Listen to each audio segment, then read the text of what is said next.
നമസ്കാരം. പുതിയ വീഡിയോയിലേക്ക് ഏവർക്കും സ്വാഗതം. അഡ്വക്കേറ്റ് ജിസ്മോളുടെയും കുഞ്ഞുങ്ങളുടെയും മരണത്തിന് പിന്നിൽ ദുരൂഹമായ ഒരുപാട് സംഗതികളുണ്ടെന്ന് തന്നെയാണ് ഇപ്പോഴത്തെ തെളിവുകൾ പുറത്തു വരുന്നത്.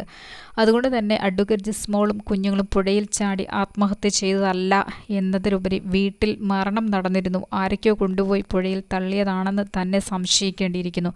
അതിന് തക്കതായിട്ടുള്ള തെളിവുകളൊക്കെയാണ് പുറത്തു വന്നുകൊണ്ടിരിക്കുന്നത്. ഒരു സ്കൂട്ടിയിൽ തന്നെ കൈത്തണ്ട മുറിച്ച പെൺകുട്ടി എങ്ങനെ 2 കുഞ്ഞുങ്ങളെയും വെച്ചുകൊണ്ട് പുഴയിലേക്ക് എത്തും? തന്നെയുമല്ല, ആ ഭാഗങ്ങളിൽ ഇറങ്ങാനുള്ള സൗകര്യക്കുറവ്, ഇങ്ങനെ പലതരത്തിലുള്ള സംശയങ്ങൾക്കൊടുവിൽ വീട്ടിൽ തന്നെ മരണം സംഭവിച്ചിരുന്നു എന്ന് വേണം കരുതുവാൻ. ഇതിന് പിന്നിൽ ഈ വേലക്കാരിയും അവിടുത്തെ അമ്മായിയമ്മയും തന്നെ ആയിരുന്നില്ലേ? നാത്തൂന്മാരുടെ സഹായവും ഉണ്ടായിരുന്നോ എന്ന് പോലും സംശയിക്കേണ്ടിയിരിക്കുന്നു. വേലക്കാരി ഒന്നും തന്നെ തുറന്നു പറയുന്നതുമില്ല.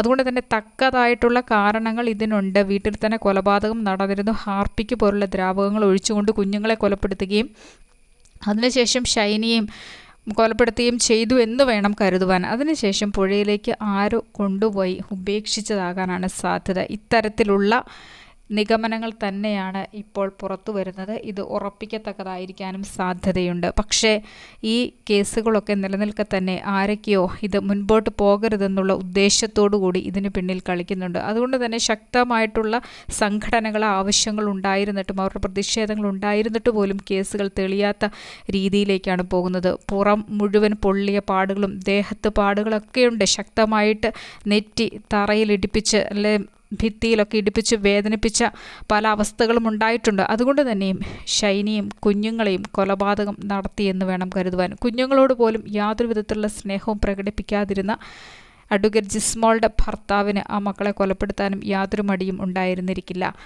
ആശുപത്രിയിലേക്കെന്ന് പറഞ്ഞ് പോയിട്ടുണ്ടാവാം ഈ മരണമൊക്കെ നടന്നതിന് ശേഷം. അതുകൊണ്ട് തന്നെ വേലക്കാരിയും ആ പരിസരത്തിലൊന്ന് പോയി ഈ മരണമൊക്കെയും ഇവരുടെയും അറിവോടുകൂടെ തന്നെ ആയിരിക്കാനാണ് സാധ്യത. ഇത്തരത്തിലുള്ള പല തെളിവുകളും ഉണ്ടായിരുന്നിട്ട് പോലും കേസ് മുന്നോട്ട് നീങ്ങാത്തത് കൈക്കൂലി കൊടുത്തുണ്ടാവും ആളുകൾ. കൃത്യമായിട്ട് ഇത് വാങ്ങേണ്ടുന്ന ആളുകൾ വാങ്ങിയിട്ടുമുണ്ടാവും. അത്തരത്തിൽ ഷൈനിയുടെ ഭർത്താവിൻ്റെ വീട്ടുകാരും കളിക്കുന്നത് പോലെ തന്നെ ഇവിടെ ജിസ്മോളുടെ ഭർത്താവിൻ്റെ വീട്ടുകാരും കളി തുടങ്ങിയിട്ടുണ്ട്. പക്ഷേ ജിസ്മോളുടെ വീട്ടുകാർ ഇതിൽ നിന്ന് പിന്നോട്ട് പോകാൻ തയ്യാറേയല്ല. പിതാവും സഹോദരനും ശക്തമായിട്ട് ഈ കേസ് തെളിയിക്കാനായിട്ട് രാഷ്ട്രീയക്കാരുമൊക്കെ രംഗത്ത് തന്നെയുണ്ട്.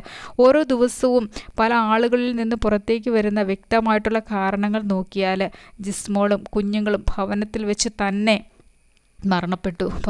തന്നെ മരണപ്പെട്ട ഈ വ്യക്തികളെ പുഴയിൽ കൊണ്ടുപോയി തള്ളിയിടാനാണ് സാധ്യതയെന്ന് കാണുന്നു. അല്ലെങ്കിൽ കുറച്ച് നേരം കൊണ്ട് ബോഡി എങ്ങനെ വെള്ളത്തിൽ പൊങ്ങി വന്നു എന്നുള്ള സംശയങ്ങളും ശരീരത്തിലേറ്റിരുന്ന മുറിപ്പാടുകളുമൊക്കെ ഒരു ദുരൂഹതയായിട്ട് നിലനിൽക്കുന്നുണ്ട്.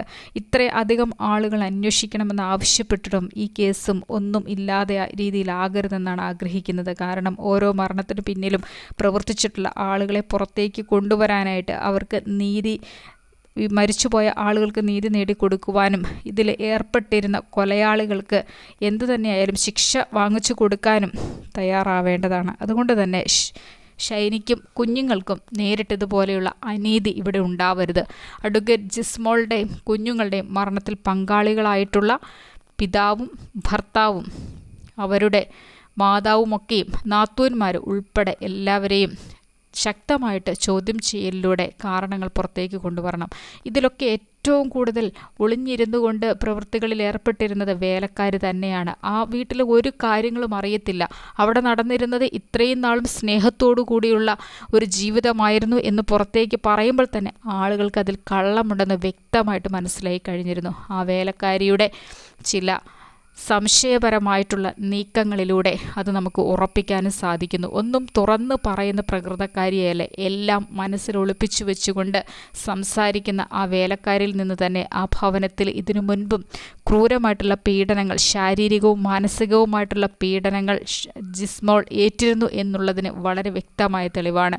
അവരെങ്കിലും പുറത്തേക്കൊന്ന് പറയാൻ കഴിഞ്ഞിരുന്നു അല്ലെങ്കിൽ തുനിഞ്ഞിരുന്നു എങ്കിൽ ഇത്രയധികം ആളുകളെ സംഘർഷത്തിലാക്കുകയില്ലായിരുന്നു. ഓരോരുത്തരും പ്രതീക്ഷയോടുകൂടി അഡ്വക്കേറ്റ് ജിസ്മോളുടെയും കുഞ്ഞുങ്ങളുടെയും നീതിക്ക് വേണ്ടിയിട്ട് എന്താണ് അവിടെ നടന്നിട്ടുണ്ടാവുക, ഇതിന് പിന്നിൽ എന്തൊക്കെയാണെന്ന് അറിയാനായിട്ട് നോക്കിയിരിക്കുകയാണ്. കാരണം ആരാണ് ഇത്രയധികം ക്രൂരത ആ കുഞ്ഞുങ്ങളോട് ചെയ്തത്? വളരെയധികം വിദ്യാസമ്പന്നയായിട്ടുള്ള ജോലിയുള്ള ഒരു പെൺകുട്ടിയോട് ഇത്രയധികം വളർന്നു വരുന്ന കുഞ്ഞുങ്ങളോട് ഇത്രയധികം പീഡിപ്പിച്ച് കൊലപ്പെടുത്തിയ ആളുകൾ ആരാണെന്ന് അറിയാനുള്ള വ്യഗ്രതയിലാണ് ഓരോരുത്തരും.